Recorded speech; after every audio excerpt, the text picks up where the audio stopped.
اللہ اکبر اللہ اکبر۔ بلال حبشی رضی اللہ تعالیٰ عنہ مشہور صحابی ہیں جو مسجد نبوی کے ہمیشہ موذن رہے۔ شروع میں ایک کافر کے غلام تھے، اسلام لے آئے جس کی وجہ سے طرح طرح کی تکلیفیں دی جاتی تھی۔ امیہ بن خلف جو مسلمانوں کا سخت دشمن تھا، ان کو سخت گرمی میں دوپہر کے وقت تپتی ہوئی ریت پر سیدھا لٹا کر ان کے سینے پر پتھر کی بڑی چٹان رکھ دیتا تھا۔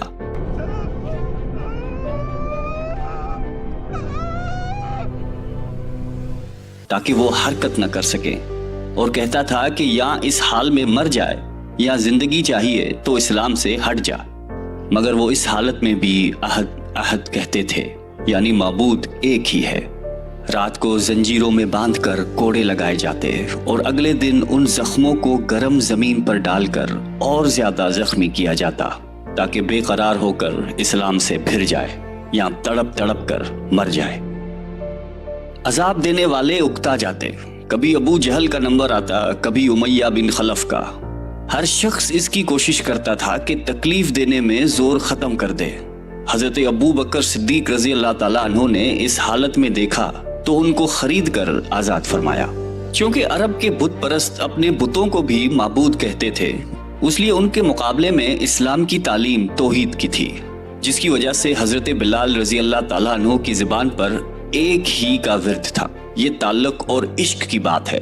ہم جھوٹی محبتوں میں دیکھتے ہیں کہ جس سے محبت ہو جاتی ہے اس کا نام لینے میں لطف آتا ہے، بے فائدہ اس کو رٹ آ جاتا ہے۔ تو اللہ کی محبت کا کیا کہنا، جو دین اور دنیا میں دونوں جگہ کام آنے والی ہے۔ یہی وجہ ہے کہ حضرت بلال رضی اللہ تعالیٰ عنہ کو ہر طرح سے ستایا جاتا تھا، سخت سے سخت تکلیفیں پہنچائی جاتی تھی۔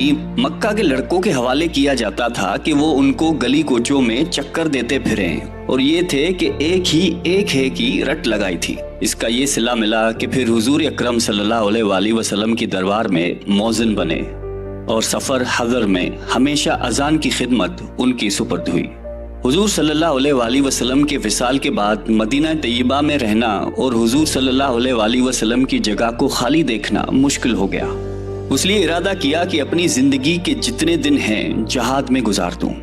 اس لیے جہاد میں شرکت کی نیت سے چل دیے۔ ایک عرصے تک مدینہ منورہ لوٹ کر نہیں آئے۔ ایک مرتبہ حضور صلی اللہ علیہ وآلہ وسلم کی خواب میں زیارت کی۔ آپ صلی اللہ علیہ وآلہ وسلم نے فرمایا کہ بلال، یہ کیا ظلم ہے، ہمارے پاس کبھی نہیں آتے؟ تو آنکھ کھلنے پر مدینہ طیبہ حاضر ہو گئے۔ حضرت حسن رضی اللہ تعالیٰ عنہ اور حسین رضی اللہ تعالیٰ عنہ نے اذان کی فرمائش کی۔ لاڈلوں کی فرمائش ایسی نہیں تھی کہ انکار کی گنجائش ہوتی۔ اشہد ان لا الہ الا اللہ۔ اذان کہنا شروع کی اور مدینے میں حضور صلی اللہ علیہ وآلہ وسلم کے زمانے کی اذان کانوں میں پڑھ کر کوہرام مچ گیا۔ عورتیں تک روتی ہوئی گھر سے نکل پڑیں۔ چند روز قیام کے بعد واپس ہوئی اور 60 ہجری کے قریب دمشق میں آپ کا وصال ہوا۔